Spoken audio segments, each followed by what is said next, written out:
I've talked with him a million times about this, and every time I must admit he is consistent. Man, I ain't my man. I'm called to the kids. And I say to Tom, I said, listen, I'm called to help the kids. I said, if Jerry comes up with $100 million, you can take $50 million to the kids and keep your other 50 and come coach the Cowboys. Well, now tuned in to the Dark Times channel. And so here we go again, back with another one. Welcome back to the Dark Times channel. And before I get started, make sure you guys go ahead and hit that like button for me. And if you're not new to the channel, you've been enjoying the content so far on this channel, make sure you guys go ahead and hit that subscribe button for me as well. And so a few weeks back, I did a few videos on Deion Sanders and talking about some of the possible destinations that he could be going. And one of those destinations happened to be the Dallas Cowboys. And I like Deion Sanders at Colorado. A lot of us do. A lot of us can appreciate Deion Sanders and what he's done for the University of Colorado and what he's done for a lot of those young men at Colorado. But all things change. And Deion Sanders finds himself in a position in which the state that he lives in, where his ranch is in Dallas, Texas. Let me explain something to you. We're in the country. We hunt. We have wild hogs. We have a lot of snakes, moccasins, all types of snakes. Coyotes. What else we have, son? Everything. Is also what the Dallas Cowboys are. And so he's got an opportunity, it looks like, to be the next head coach of the Dallas Cowboys. This from the very beginning has obviously a very great relationship with Jerry Jones, a great relationship with Coach Prime. So Michael, we love to see a plan come together.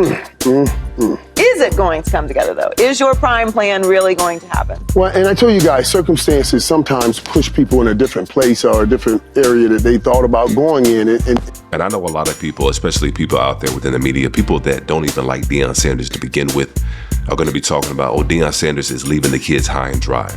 He's doing this and he's doing that. Deion Sanders is not going to be doing anything that any other NCAA coach wouldn't do if they were in his same position. The Urban Meyers, the Nick Sabans, they all try their hand at the NFL because that's the highest level. And if any coach within the NCAA finds themselves with an NFL team knocking on the door, at the very least, they're going to be entertaining it. And that's exactly what Deion Sanders is doing. And Key, I wasn't joking yesterday when you enlightened me of how that thing played out between Jerry and Mike McCarthy. And I knew that was going to send Jerry spinning because he has to now go and get something that says, okay, this is why I let Mike McCarthy go. I had a better plan in mind. And when you brought that up, oh, I said, man, this might get my plan back on track. And yes, it did, because a phone call was made. And honestly, I said it here a couple weeks ago.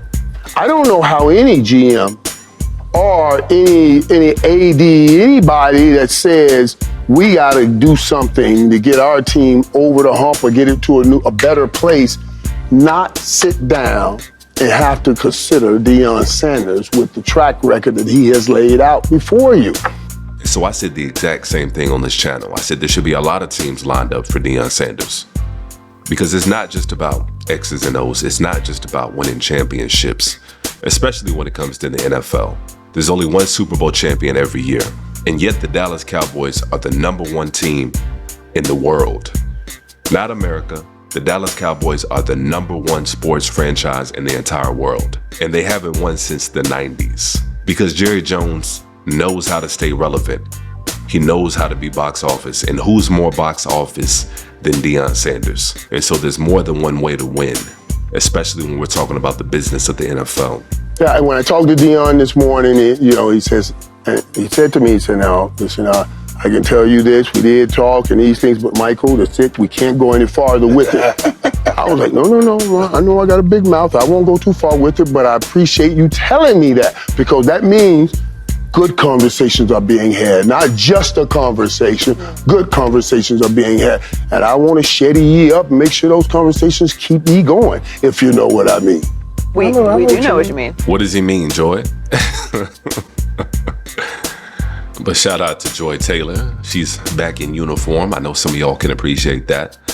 And I know we've been on Joy Taylor this past couple of weeks with everything that's transpired, but regardless of how Joy Taylor got to where she's at, regardless of what you think, regardless of what anybody thinks.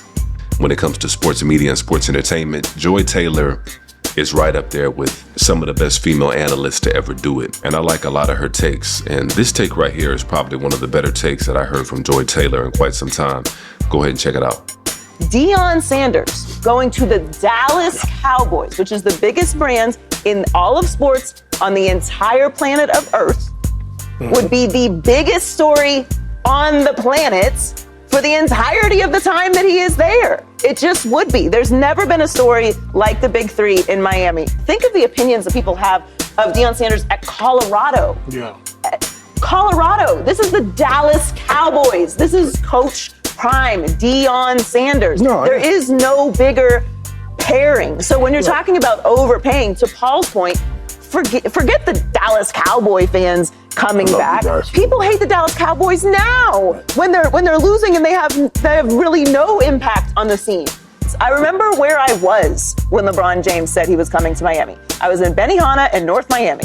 I got up and ran around the room and yelled at everyone in that restaurant that their lives would never be the same. All of you are going to make more money next year. Boy, that playmaker's going to do well when Deion gets there. Hey, there isn't a check that you will be able to write for the coverage, for the merchandise, for the headlines. We will have to add an hour of our show every day just to cover Cowboys topics. And so absolutely, no doubt about it, everybody's going to eat. Include me. I'm not going to lie, I'm not going to front. It definitely is going to benefit a lot of different YouTubers and a lot of different podcasters out here. Colorado is great. College football is cool, but there's only so far that the college football reach has compared to the NFL. There's people all over Europe right now wearing Dallas Cowboys jerseys that have never stepped foot inside the United States, but they know who the Dallas Cowboys are. I'm a supporter of the Dallas Cowboys. They got that Jalen Smith feller. And so when we're talking about the NFL and we're talking about Deion Sanders and we're talking about the Dallas Cowboys, we're talking about the biggest box office pairing that you could possibly imagine. I can't think of anything better right now. And everybody is going to eat. Exactly what Joy Taylor said. This is going to benefit everybody. And so right now, the only thing that's being worked out between Jerry Jones and Deion Sanders is how do they get Shedeur there? Because they just signed Dak Prescott last offseason to a new deal, and so he's making big money. Good quarterback, Pro Bowl caliber quarterback. And so there's teams that should be interested in Dak Prescott, but the question is, can they trade up with the Tennessee Titans or the New York Giants or one of those top teams to go ahead and get a Shedeur Sanders? Are one of those teams going to be interested? Or is Jerry Jones willing to offer up enough number one picks or whatever it takes to go out and get Shedeur Sanders? That's the question. And I think he is. I think Jerry Jones will pull the trigger. I think he'll do it. It's been done before, and this is the perfect situation to go ahead and pull the trigger on a move like this, because not only will it get you Shedeur Sanders, in my opinion, the best quarterback coming out in this up-and-coming draft, but now you can go ahead and lock up a primetime coach. Because like I said earlier, even if you don't go out and win the Super Bowl, and chances are you won't, chances are it's going to be the Kansas City Chiefs, as it usually is. I'm not going to go ahead and dive into that, but y'all know what I'm talking about. And so you can't win them all, but you can darn sure be the most exciting team in the NFL and the most box office team in the NFL. And I think that's what Jerry Jones is counting on. I think that's what he's banking on. But we're going to see how it plays out. Y'all go ahead and chime in as usual. Let me know how y'all feel about this one. Do y'all think Deion Sanders is going to Dallas? Do y'all think Deion Sanders should go to Dallas? And if he does go to Dallas, do y'all think he should go out and get Shedeur? Go ahead and chime in below. And like I said, let's try to keep the conversation going. And as usual, peace and chaos.